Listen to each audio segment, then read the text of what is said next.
What up, YouTube? So, wanted to elaborate, get right back into what I was talking about with Texas earlier. So, they're saying that the wind turbines froze. So, that's what they're saying. The reason is for the majority of the lack of energy that they are not able to produce, conserve, all of the above. Okay. So, I talked a couple days ago about friends of mine in Texas, in Alvarado, right, where their pipes were frozen, right? So it wasn't just a matter of electricity, people didn't have water. Now, I don't know, what was it, Channel 2, CBS, local, I don't know, whatever, one of the mainstream channels. I did a video about it.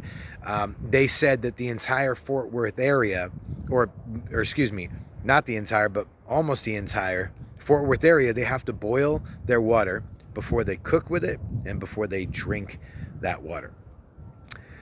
Now, that's very, very serious, okay? Now, listen, if I got to boil my water, that's cool. I don't mind. You know what I'm saying? We're here in Phoenix, Arizona. Our water sucks, okay? I don't know if any of you know what a TDS meter is. It measures the amount of inorganic contaminants and chemicals and heavy metals that are in the water.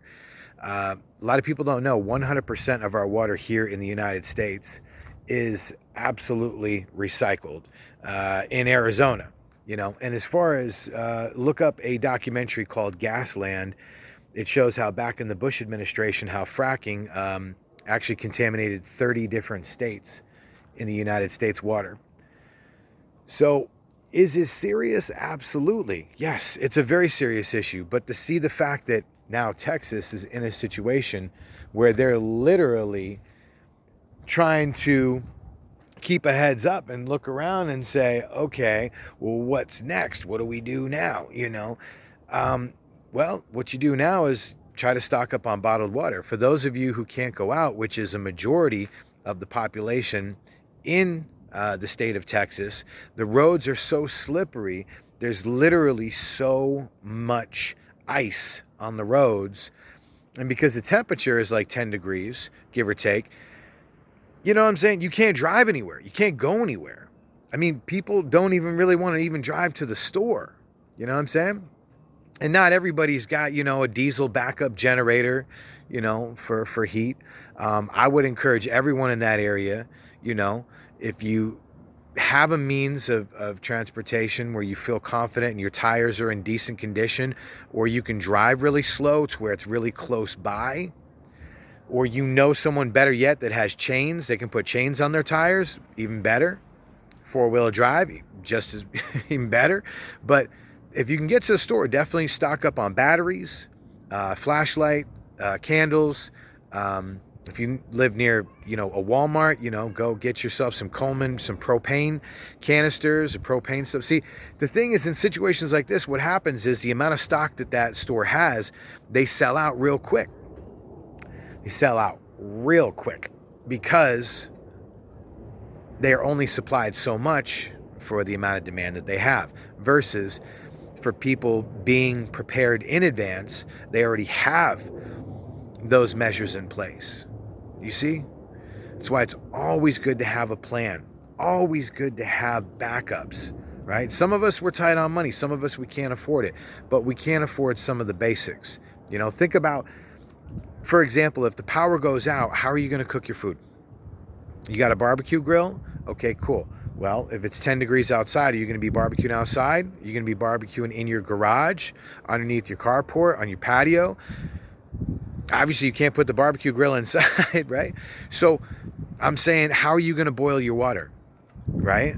If the water does go out, the pipes do freeze, or the power goes out, these rolling blackouts, whatever happens, do you have a plan in place?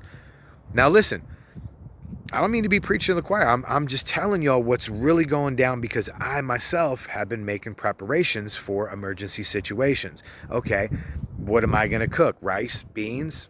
Okay. Pastas, non-perishables? Okay. Well, how much water do I need for that? How much water do I need on a daily basis? You know, it's kind of one of those examples We're in a situation where we have to kind of think about that right now. We all have to take that into consideration, primarily because of one factor, is that when we're caught with our pants down in a situation where we're unprepared, it means that we're putting ourselves not only in a vulnerable situation, but also the ones that we love and care about. If we were more prepared, we'd even be able to help other people in that situation. I would encourage everyone, this should be an example and a learning lesson for everybody, not just in the United States, but all over.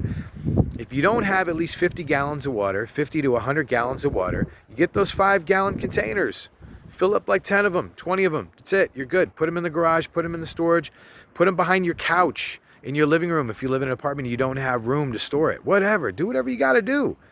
But everyone should have a minimum 50 gallons to 100 gallons of water. You think, oh, that sounds like a lot. No, it's not a lot.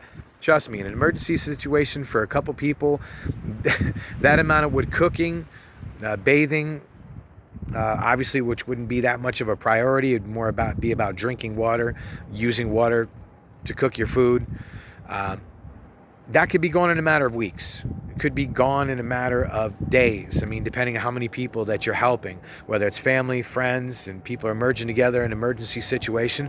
It's important to think about these factors because when you don't have a plan and you're stuck in that situation, you know that it's a moment that you regret it and say, damn, I wish I was getting some extra boxes of ramen noodles or some extra bags of rice or some extra cans of beans, so at least I had something. You don't want to be in that situation saying, I wish that I did, right? So do what you got to do, make those preparations now, and get what you need to get. If you can't get to the store right now because the roads are too icy, or maybe you live in a place where they're running low on stock, get what you can. Batteries, flashlight, candles, any extra canned veggies and beans, whatever, stuff high in protein. Just do it because, this could be over in a week. It could be over in a month. It could draw out longer than that. So better safe than sorry. Make your preparations. Do what you got to do. Much love from your boy here at United USA 2020 and beyond. Stay vigilant, stay prepared, stay focused. And remember that no matter what happens, do whatever you can now. Be present in this moment so that if a what-if situation happens, you have that insurance policy of your food and water and basic supplies. All right? That's a word from your boy. God bless. Appreciate y'all. If you haven't hit that bell notification and subscribe, please do. And like, share, and get it out there. Check you later.